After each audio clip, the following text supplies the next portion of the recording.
Selamat pagi Bapak Ibu, bersaudara dan anak-anak sekalian, Shalom. Ya Bapak Ibu yang diberkati Tuhan, pada zaman modern ini, apa yang katong suka lakukan setelah katong mendengar sesuatu yang menurut katong itu penting Bapak Ibu, pasti katong akan menyampaikan kepada orang lain apa yang baru katong dengar. Bahkan dengan kecanggihan teknologi zaman sekarang ini, semua hal yang kita peroleh, semua informasi yang kita peroleh langsung dapat diteruskan kepada banyak orang. Baik lewat HP, aplikasi WA misalnya, atau dapat pesan pagi hari atau teruskan ke orang lain. Hal itu bukan hanya mau menunjukkan bahwa atau tanpa kita sadari Bapak Ibu, ketika kita meyakini sebuah kebenaran informasi, atau ketika kita meyakini informasi itu sangat penting diketahui oleh banyak orang, pasti kita akan menyampaikannya kepada orang lain. Nah Bapak Ibu kekasih, bacaan kita di hari ini di Minggu Sengsara pertama dari Matius 17 ayat 1 hingga 13, Bapak Ibu, Petrus, Yakobus dan saudaranya bukan hanya mendengar sebuah informasi penting, tetapi mereka bertiga kemudian juga menyaksikan suatu hal yang luar biasa yang mereka alami bersama-sama dengan Yesus pada saat itu. Dan tidak semua orang memiliki kesempatan itu. Yesus mengajak Petrus, Yakobus dan saudaranya Bapak Ibu naik ke sebuah gunung yang tinggi. Dan bukan tanpa alasan Yesus mengajak mereka. Yesus mengajak ketiga anak Tuhan ini bukan hanya sekedar mau jalan-jalan, tetapi Yesus mengajak Petrus, Yakobus dan saudaranya naik ke gunung yang tinggi untuk berdoa. Dan pada saat itu Bapak Ibu kekasih, ketika mereka melihat Yesus sementara berdoa, Petrus, Yakobus dan saudaranya menyaksikan atau melihat sesuatu yang terjadi kepada Yesus, sesuatu yang belum pernah mereka lihat. Dikatakan dalam bacaan kita Bapak Ibu, mereka melihat wajah Yesus bercahaya seperti matahari, dan kemudian pakaian Yesus berubah menjadi putih terang. Itu disampaikan dalam bacaan kita. Bahkan mereka juga melihat dalam kehadiran Yesus di situ ada Musa dan Elia. Bapak Ibu kekasih dalam Yesus Kristus, dalam tradisi perjanjian lama, umat Tuhan pada waktu itu percaya bahwa tokoh Musa dan Elia termasuk tokoh yang hebat. Tokoh Musa dan Elia adalah tokoh yang sangat penting. Musa dikenal adalah nabi yang menerima hukum Tuhan, dan Elia adalah nabi besar yang diangkat atau terangkat ke langit dan kemudian melakukan atau membaharui komitmen umat pada hukum Tuhan. Apa yang dilihat oleh Petrus, Yakobus dan saudaranya Bapak Ibu kekasih, sebenarnya mau menunjukkan betapa kemuliaan Allah itu hebat. Apa yang disaksikan oleh ketiga murid Tuhan Yesus itu menunjukkan kemuliaan Allah yang Allah berikan kepada Yesus anaknya. Kemuliaan yang Allah berikan kepada Yesus anaknya karena Yesus akan menghadapi jalan salib, karena Yesus akan menjalani jalan penderitaan.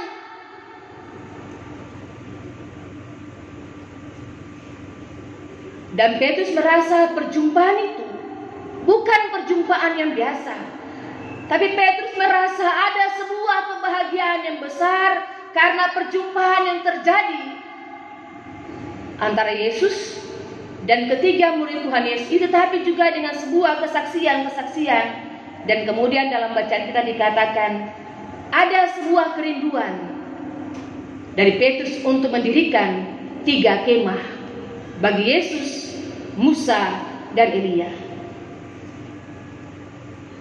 Mereka bertiga, Bapak Ibu kekasih, mereka bertiga bukan hanya melihat, tetapi mereka juga mendengar apa yang disampaikan oleh Allah.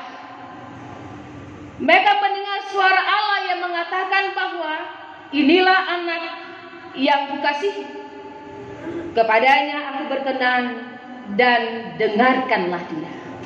Di sini ada perintah Bapak Ibu. Jadi selain Allah menunjukkan bahwa ini adalah anak Allah, tetapi Allah juga memberikan perintah untuk katong mesti dengar Yesus. Akan persoalan sampai ini katong dengar Yesus kasih Bapak Ibu. Kadang katong saya mau dengar Bapak Ibu ya. Bapak Ibu kekasih, Allah membenarkan atau Allah menyatakan bahwa Yesus adalah anak Allah, anak yang diutus untuk menyelamatkan dunia ini. Allah yang diutus untuk menyelamatkan Bapak Ibu dan beta. Bapak Ibu kekasih, kalau kita lihat bacaan kita di hari ini, ada kata gunung, awan, cahaya, matahari, sebenarnya menunjukkan kepada kita sebagai orang-orang percaya betapa mulianya Allah kita, betapa hebatnya Allah yang kita sembah, betapa mulianya Tuhan kita, Yesus Kristus. Dan tidak ada Allah lain seperti Allah yang kita sembah, Bapak Ibu. Bapak Ibu jemaat dan anak-anak yang diberkati Tuhan, sebuah peristiwa yang penting bagi para murid, khususnya Petrus, Yakobus, dan saudaranya, di mana peristiwa ini merupakan sebuah kesaksian atau saksi kemuliaan Yesus menjelang kematiannya. Bapak Ibu kita tahu betul bagaimana proses penderitaan Yesus, dan itu sungguh tidak mudah. Tetapi Petrus, Yakobus, dan saudaranya juga adalah saksi kemuliaan Allah. Dan sebagai saksi Allah, Yesus mengatakan dalam bacaan kita bahwa janganlah takut, berdirilah dan janganlah takut. Artinya Yesus mau bilang para Petrus, Yakobus, dan saudaranya, kalau mau bersaksi tentang Yesus, jangan takut, bilang saja. Kalau ada hal yang salah, bilang saja. Kadang-kadang kita takut bersuara Bapak Ibu ya, tentang suatu hal yang baik. Kadang-kadang kalau kita mau bilang satu hal yang baik, kita pikir dulu, kalau beta bilang ini entah bagaimana ya. Padahal hari ini Yesus menyampaikan kepada Petrus dan Bapak Ibu dan beta bahwa kalau mau menjadi saksi Kristus harus tanggung resikonya. Dan jangan takut Bapak Ibu. Yang kau cuma takut itu pada Tuhan Allah. Boleh takut bersama-sama. Kau tahu menghargai, menghormati banyak orang, tetapi hanya takut kepada Allah yang memberikan kehidupan itu. Dan itu yang Yesus mau bilang pada kau di minggu sengsara pertama ini. Berdirilah dan jangan takut. Bukti kemuliaan Yesus sebagai Tuhan selain penampakan Yesus yang berubah dan legitimasi Bapa yang bersuara menyatakan perkenaan Bapa kepada Yesus sebagai anaknya. Yesus tahu Bapak Ibu bahwa ia akan berhadapan dengan sebuah tanggung jawab besar. Sebelum Yesus naik ke gunung itu, Yesus tahu apa yang akan terjadi. Yesus tahu bahwa ia akan berhadapan dengan tanggung jawab iman yang besar. Ia akan ada dalam jalan penderitaan, dan oleh karena itu Matius mencatat ia datang untuk berdoa. Bapak Ibu kekasih, Yesus menyerahkan seluruh hidupnya dalam rencana dan rancangan Allah. Yesus yang adalah anak Allah saja berdoa Bapak Ibu. Bagaimana Bapak Ibu dan beta? Apa kau berdoa Bapak Ibu? Kau berdoa kasih Bapak Ibu? Berdoa. Kalau Yesus anak Allah saja berdoa, maka kita pun harus berdoa dalam segala situasi, dalam segala hal yang kita alami, kita harus berdoa.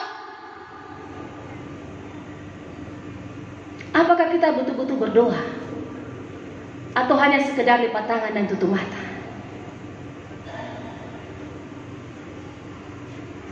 Apakah kita betul-betul berserah dalam rancangan dan rencana Allah? Apakah kita meyakini bahwa dengan berdoa kita mengalami kekuatan Allah? Bapak Ibu jangan lupa, doa punya kekuatan yang luar biasa.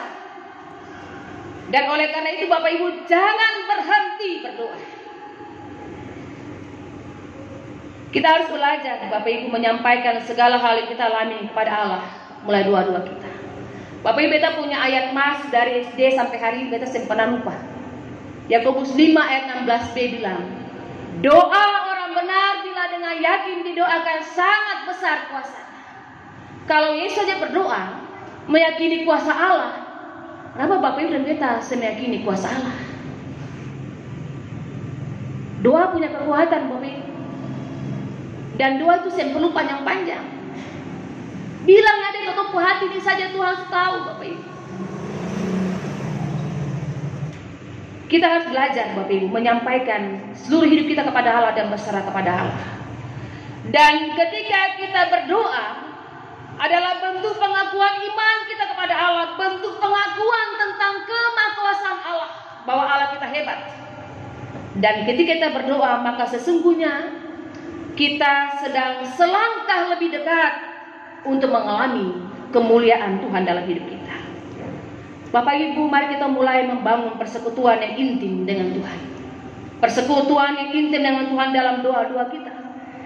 Maka kalau kita dekat dalam doa, kita akan dibangun, iman kita akan bertumbuh, iman kita yang lemah akan dikuatkan, pengharapan kita yang hilang akan kembali. Karena doa punya kekuatan tersendiri. Dan oleh karena itu Bapak Ibu, minggu sengsara pertama ini, mari kita belajar berserah, menyerahkan segala kekhawatiran kita. Kalau sampai hari ini kita khawatir tentang pekerjaan, bilang per Tuhan dalam doa. Kalau sampai hari ini kita khawatir dengan jodoh, bilang per Tuhan. Kalau sampai hari ini kita khawatir tentang masa depan anak-anak, bilang per Tuhan. Di dalam Tuhan ada jawaban yang pasti. Kita diingatkan bahwa Bapak Ibu, kita diizinkan mengalami banyak hal. Yesus diizinkan Allah untuk menderita, dan itu tidak mudah. Bapak Ibu, kita bayangkan, kita di Wermatang Bapak Ibu pernah pikul kayu. Pikul kayu itu sing ringan Bapak Ibu, berat, tergantung ukurannya. Coba Bapak Ibu bayangkan kalau Yesus pikul salib dengan jarak yang cukup jauh, begitu berat, apalagi pikul potong pun dosa. Tetapi Yesus menyerahkan rancangan-rencana hidupnya kepada Allah. Dan oleh karena itu Allah mengizinkan Yesus menderita. Dan kalau hari ini Bapak Ibu dan beta ada dalam minggu sengsara, ketemu sementara dalam penderitaan iman bersama-sama dengan Tuhan, Tuhan kasih izin Bapak Ibu. Tapi dalam keyakinan iman, dengan izin Tuhan, Tuhan akan mengangkat seluruh pergumulan kita. Dan oleh karena itu Bapak Ibu, seperti dikatakan dalam tema minggu kita di hari ini, bahwa Yesus adalah gunung batu keselamatan kita. Yakinlah bahwa Yesus adalah gunung batu keselamatan kita. Berjalan dengan Tuhan dalam keyakinan iman, serahkanlah segala kekhawatiran pergumulan kepada Tuhan, karena di dalam Tuhan ada keselamatan. Di dalam Tuhan ada jawaban yang pasti.